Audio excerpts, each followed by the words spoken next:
نحمده ونصلي على رسوله الكريم اما بعد فاعوذ بالله من الشيطان الرجيم بسم الله الرحمن الرحيم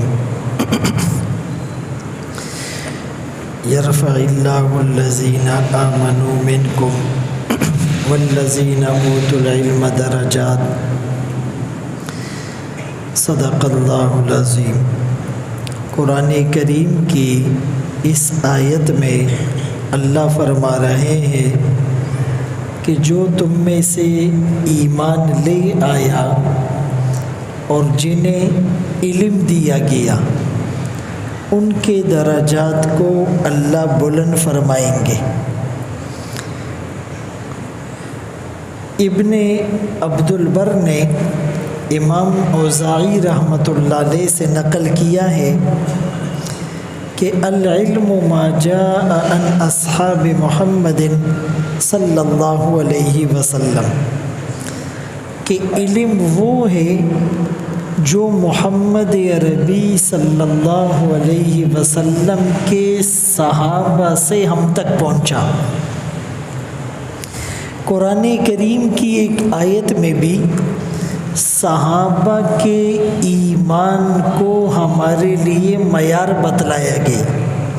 فَإِنْ آمَنُوا بِمِثْلِ مَا آمَنْتُمْ بِهِ، اگر یہ لوگ ایمان لے آئے جیسا ایمان صحابہ تم لائے ہو تو یہ ہدایت پر ہے، یعنی ہمارے ایمان کو صحابہ کے ایمان سے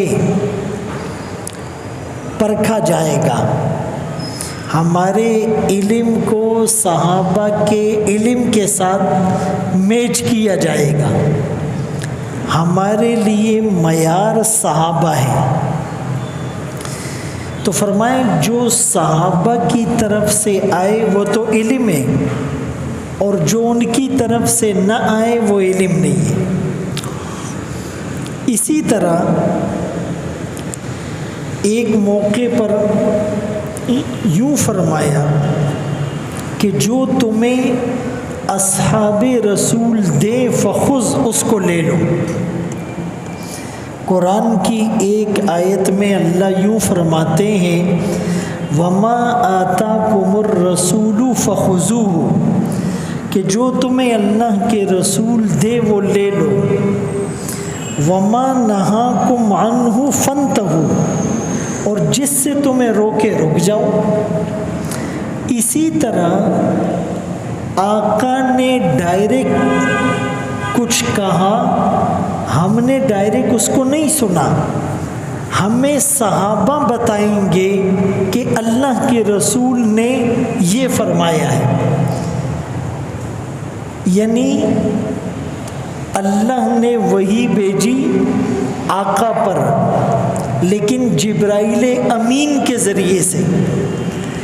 ایک آدمی اگر کہے کہ میں جبرائیل امین کو نہیں مانتا تو ساری وحی مشکوک ہو جائے گی۔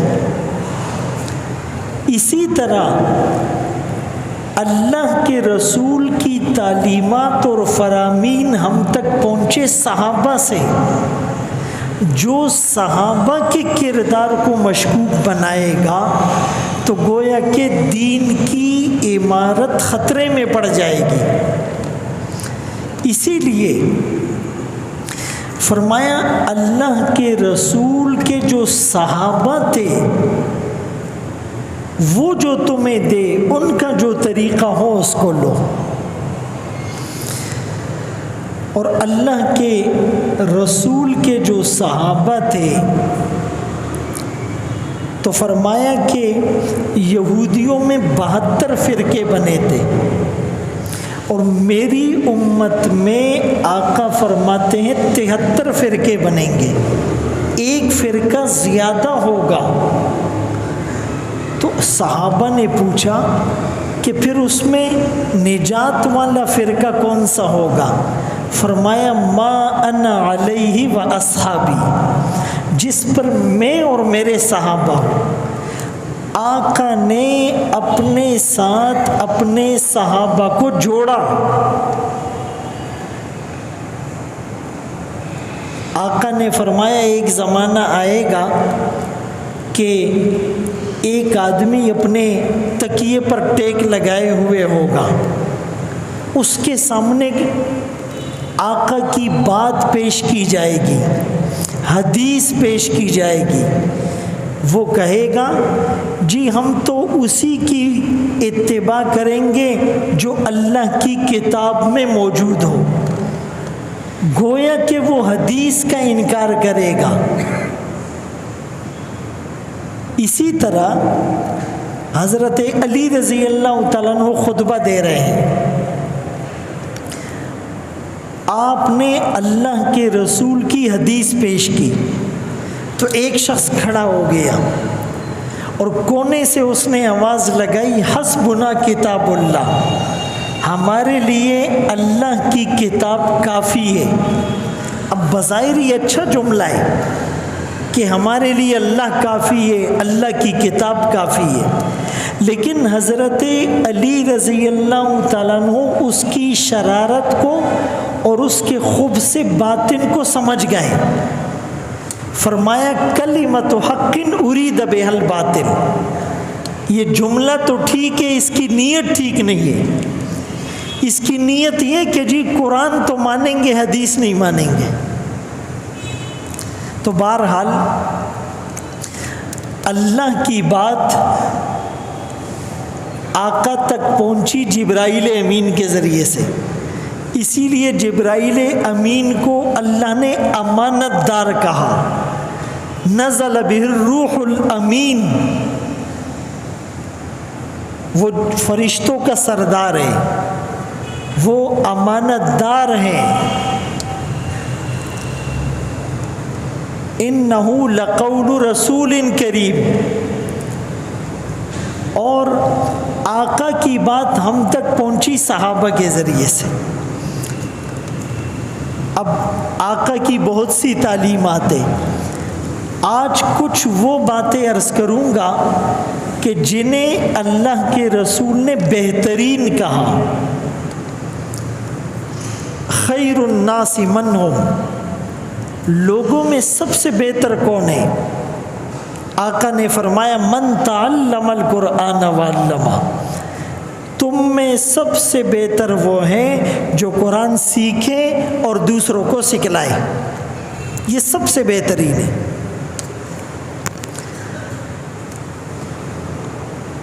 اکثر میں یہ مثال دیا کرتا ہوں کہ جب کوئی بڑا آدمی انٹرویو دیتا ہے تو وہ کہتا ہے میں نے گاؤں کے اسکول میں پرائمری تک پڑھا، پھر میں نے شہر جا کر میٹرک کیا، پھر میں نے کراچی یا اسلام آباد جا کر گریجویشن کی، پھر میں اعلیٰ تعلیم کے لیے آکسفورڈ چلا گیا،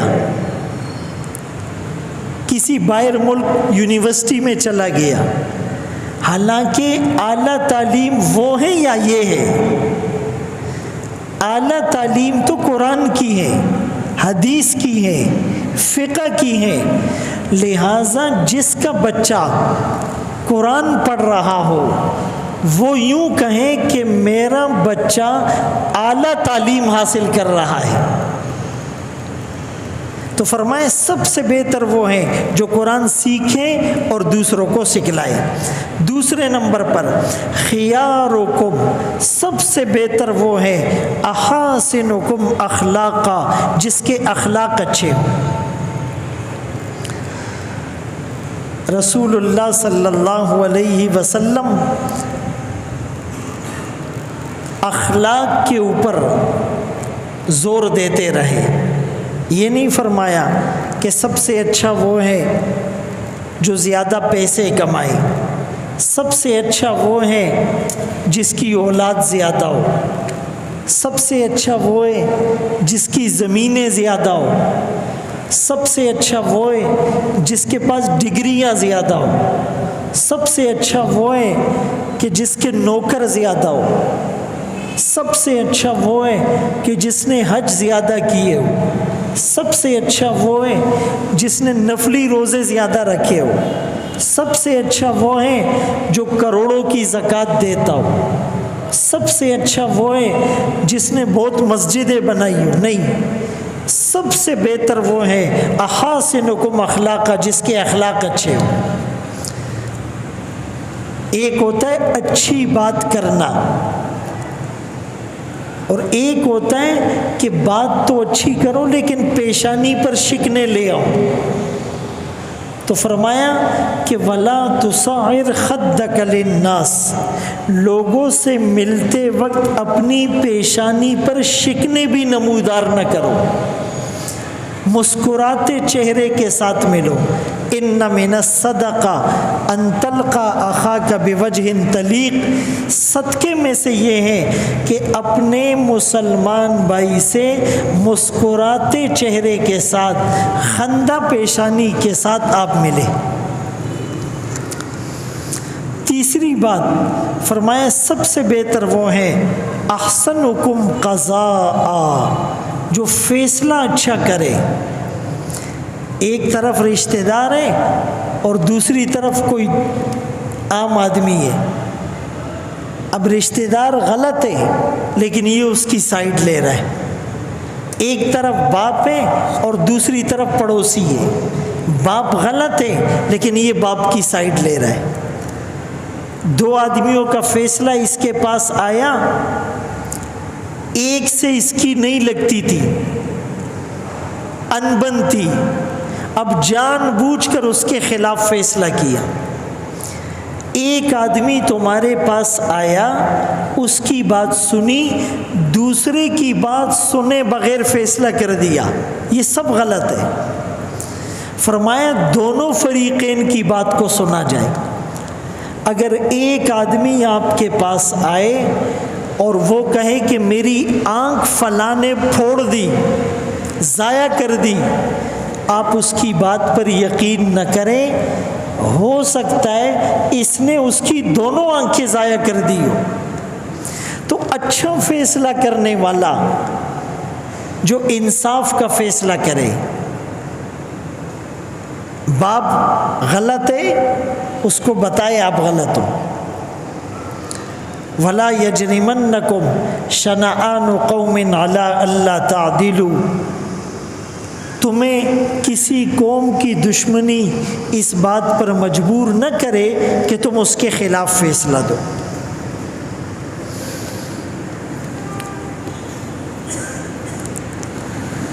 خیرکم، تم میں سب سے بہتر وہ ہیں من یرجا خیرو، جس سے خیر کی امید رکھی جائے، ویؤمن شرو، اور جس کے شر سے لوگ محفوظ ہو۔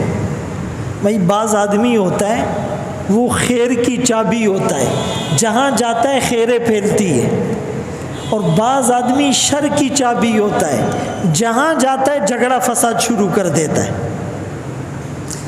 اسی لیے رسول اللہ صلی اللہ علیہ وسلم نے یہ دعا سکھلائی کہ اے اللہ مجھے خیر کی چابی بنا اور شر کے لیے تالا بنا۔ تو فرمائے سب سے بہتر وہ ہے جس سے لوگ خیر کی امید رکھیں۔ ایک زمانہ وہ تھا کہ مسلمانوں کے پڑوس میں گھر مہنگے تھے، اس کی قیمت زیادہ تھی کہ مسلمان پڑوسی کا خیال رکھتا ہے، اس کو تکلیف نہیں پہنچاتا، راستے میں کچرا نہیں پھینکتا ہے۔ ایک زمانہ وہ تھا کہ مسلمانوں اور یہودیوں میں فرق یہ تھا کہ یہودیوں کے صحن اور گلیاں گندی ہوتی تھی، مسلمانوں کے صحن اور گلیاں صاف ہوتی تھی۔ آج الٹا معاملہ چل رہا ہے، آج یہودیوں کی گلیاں اور ان کے صحن صاف ہوتے ہیں، مسلمانوں کی گلیاں اور صحن گندے ہوتے ہیں۔ آپ بیار کالونی میں روزانہ آتے جاتے، اوپر سے پیمپر آ رہا ہے، کچرے کی تھیلی آ رہی ہے، پان کی پھیک آ رہی ہے، نسوار کا گولا آ رہا ہے، سگریٹ کا ٹکڑا آ رہا ہے، کیلے کے چھلکے آ رہے ہیں، آم کی گھٹلی آ رہی ہیں۔ وہ چیز بتاؤ جو اوپر سے نہیں آ رہی۔ جتنی اللہ نے نعمتیں زمین سے اگائی ہیں اور آسمان سے برسائی ہیں وہ ساری بلڈنگوں سے آ رہی ہے۔ کتنا بڑا گناہ ہے اگر کسی کے کپڑے خراب ہو گئے، کسی کے گھر میں کچرا آ گیا، کسی کی گاڑی خراب ہو گئی، کوئی پھسل گیا، تب ان کو پتہ چلے گا۔ اور خدا نہ اپنے گھروں میں بتاؤ، بھئی جس بلڈنگ میں آدمی رہتا ہے اس بلڈنگ کے سامنے کچرا گر رہا ہے تو کون گرا رہا ہے؟ اسی بلڈنگ والے گرا رہے ہیں۔ عورتوں کو سمجھاؤ، بس وہیں سے بچے سے پیمپر نکالا اوپر سے پھینک دیا۔ یہ مسلمان نام کا مسلمان ہے۔ یہ حدیث میں آتا ہے کہ یہودیوں کے گھر اور ان کے صحن گندے ہوتے تھے، مسلمانوں کے گھر اور صحن اور گلی صاف ہوتی تھی، پتہ چلتا تھا یہ مسلمانوں کی گلی ہے، یہ یہودیوں کی ہے۔ آج بتاؤ، میں اکثر یہ کہتا ہوں، آپ یہ روڈ پر جائیں، گورنمنٹ کی طرف سے روڈ کے دونوں طرف فٹ پاتھ ہوتا ہے۔ کیا ہوتا ہے؟ فٹ پاتھ کا انگلش میں کیا معنی ہے؟ پاؤں کے چلنے کی جگہ۔ پاتھ راستے کو کہتے، فٹ پاؤں کو، پیدل چلنے والوں کا راستہ۔ دکاندار حاجی صاحب نے، مولانا صاحب نے، قاضی صاحب نے، اچھا خاصا دیندار ہوگا، دکان کے ساتھ فٹ پاتھ پہ بھی قبضہ لگاتا ہے، اور اس پر بھی دل بھرتا نہیں ہے، رئی پاغیم نے یخی گی، پھر فٹ پاتھ سے آگے بھی کرسیاں لگاتا ہے۔ غلط تو نہیں کہہ رہا ہوں؟ اور پھر جب ٹریفک جام ہوتی ہے، کوئی کہتا ہے کرسی ہٹاؤ، اس کو ایسے دیکھتا ہے، تب ہماری چکور دنا قبضہ کئی، جیسے اس کے گھر پہ قبضہ لگا رہے ہو۔ یہ گناہ ہے۔ دنیا کیا کر رہی ہے اس کو چھوڑو، آپ سے قبر میں آپ کے بارے میں پوچھا جائے گا، دنیا کا نہیں پوچھا جائے گا۔ میں راستہ بند نہیں کروں گا، میں کچرا نہیں پھینکوں گا، میں غلط جگہ پر گاڑی پارک نہیں کروں گا، میں غلط جگہ پر کرسیاں اور ٹیبل نہیں لگاؤں گا، بس یہ ہمارا عزم۔ اللہ اکبر کبیرہ۔ تو فرمائے سب سے بہتر حدیث میں آتا ہے نا، المسلم من سلم المسلمون من لسانہ و یدی، حقیقی مسلمان جس کی زبان اور ہاتھ کی ایذا سے دوسرا مسلمان محفوظ رہے۔ کوئی گالی دے رہا ہے، کوئی تھپڑ مار رہا ہے، کوئی کچرا پھینک رہا ہے، کوئی کرسی لگا رہا ہے، کوئی غلط گاڑی پارک کر رہا ہے، کوئی جو ہے نا گھر بناتا ہے تو کہتا ہے اس نے 2 فٹ دیوار آگے کی تھی، میں 4 فٹ آگے کروں گا تاکہ میں اس سے بھی نچلے جہنم کے گڑھے میں گروں، بجائے اس کے کہ اس کو سمجھائے، یہ اور زور لگاتا ہے۔ او د پښتنو علاقو ته خو چې ورشي نو پیاده سړی هم نشي تللی۔ بعض ایسے علاقے ہیں کراچی میں وہاں پیدل آدمی نہیں جا سکتا ہے، سامنے سے عورت آئے گی تو ٹچ کرتے ہوئے جانا پڑے گا، ادھر دیوار نکلی ہوئی ہے، ادھر نکلی ہوئی، آگے سے بند ہے۔ کہتے یار بس حکومت کا نظام صحیح نہیں ہے، اللہ کا تاخم زان پہ شرمون و شرمولے دے، جو تمہارے بس میں ہے وہ تو تم نے بھی کیا ہے، جس کے جو بس میں ہے وہ تو کر رہا ہے، تو یہ بہت خطرے کی بات ہے۔ اسی طرح فرمایا خیرکم، سب سے بہتر وہ ہے خیرکم لأہلی، جو اپنے گھر والوں کے لیے بہتر ہو۔ بہت سے لوگ اپنی گھر والی سے ڈرتے ہیں، یہ بھی غلط ہے یار۔ اتنا بھی آدمی جو ہے نا وہ کیا بولو ابھی بغیرت نہ ہو۔ مجھے پرسوں ایک ساتھی نے بتایا، ایک آدمی کا کیس آیا، اس آدمی نے اپنا یہ کندھا دکھایا، بولا بیوی نے چاک کاٹا ہے، بولا وہ بہت مارتی ہے۔ تو میں نے کہا اس دس سارا بس سکائی، اس کو تو یا تو کچھ کراٹے سکھانے چاہیے، یا تو اس کو کچھ غیرت کے کیپسول دینے چاہیے۔ یا تو اس کو نسوار کھلانی چاہیے کہ کسی طرح اس کے اندر تھوڑی سی حرارت آئے. ایسا بھی نہ ہو کہ بیوی مار رہی ہے اور تم پٹ رہے ہو، لیکن پٹھانوں کی طرح ایسا بھی نہ ہو کہ صبح اور شام بیوی کو لگاتے. وہ ایک پٹھان نے کہا کبھی کبھی بیوی کو ویسے ہی مارنا چاہیے تاکہ روب رہے. وچ پریشر دی بیوی بولے ایسی کبھی کبھی مار، ایسا بھی ظلم نہ ہو. شریعت نے ایک لمٹ اور دائرہ بتایا ہے، آپ کو اس پر چلنا ہے. سب سے بہتر وہ ہے جو اپنی گھر والی کے لیے بہتر ہو. اگر کبھی اس سے نمک کم ہو گیا تو اللہ کی بندی ہے، انسان ہے، معاف کر دو. کبھی اس سے کپڑے صحیح پریس نہیں ہوئے، اللہ کی بندی ہے، غلطی ہو گئی، معاف کر دو. کبھی وہ کھانا بنانے میں دیر ہو گئی، اللہ کی بندی ہے، گزارا کر لو.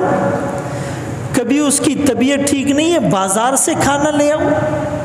بھائی ساری زندگی وہ تمہاری خدمت کر رہی ہے، کبھی اوپر نیچے ہو گیا تو معاف کر دو. یہ نہیں کہ بس نہیں نہیں نہیں نہیں نہیں میں تو بھی پوچھوں گا. تو خدا ہے بھائی. تو دونوں طرف سے بیلنس ہو. فرمائے سب سے بہتر وہ ہیں جو اپنی گھر والی کے لیے بہتر ہو. ایک حدیث میں فرمائے خیرکم، سب سے بہتر وہ ہے جو کھانا کھلائے اور سلام کا جواب دے. کھانا کھلانا ضروری نہیں ہے کہ تم کوئی بہت اچھا کھلاؤ. ایک فقیر آیا، گھر میں دال پڑی ہوئی ہے، اس کو دے دو. سالن نہیں ہے، صرف روٹی دے دو. جو اللہ نے توفیق دی ہے اس کے مطابق کھلاؤ. بعض لوگوں کے گھروں میں تو مہمان آتا ہے تو ان کا نظام ہی خراب ہو جاتا ہے. بولے یار یہ مہمان آ گئی، یار روزانہ مہمان آ جاتا ہے. ایک وہ لوگ تھے کہ مہمان نہیں آتا تھا تو پریشان ہوتے تھے کہیں اللہ ناراض تو نہیں ہے. ایک یہ کہ مہمان آتا ہے تو ٹینشن لگ جاتی ہے، بولا یار پھر مہمان آ گیا. ایک ایسا ڈاکٹر تھا، اس نے کہا کہ جس مریض کا نام ابو بکر ہو، عمر ہو، عثمان ہو، علی ہو، اس سے فیس لیتے ہوئے مجھے شرم آتی ہے. ایسا بھی ہے. خیر الناس، سب سے بہتر وہ ہے جس کی عمر لمبی ہے، عمل اچھا ہے. اگر عمر لمبی ہو اور عمل برا ہو یہ خطرے کی بات ہے. عمر لمبی ہے، عمل اچھا ہے، یہ فائدے کی بات ہے. سب سے بہتر وہ ہیں جو لوگوں کو نفع پہنچائے. میرے محترم دوستوں، بھائیوں، بزرگوں، ہم یہ کوشش کریں کہ ہم سب کو نفع اور خیر پہنچائیں. اگر کسی کو خیر نہیں پہنچا سکتے تو پھر یہ کوشش کرو کہ مجھ سے کسی کو تکلیف بھی نہ پہنچے. یہ دو چیزیں آ جائے گی، اللہ راضی ہو جائے گا. اللہ ہم سب کو ان باتوں پر عمل کی توفیق نصیب فرمائے. استغفر اللہ العظیم الذی لا الہ الا هو الحی القیوم واتوب الیہ. رب اغفر وارحم وانت خیر الراحمین. رب اغفر وارحم انک انت الاعز الاکرم. اللہم آت نفسی تقواها انت مولاها وخیر من زکاها. وصلی اللہ تعالی علی خیر خلقہ محمد وآلہ واصحابہ اجمعین برحمتک یا رحمت.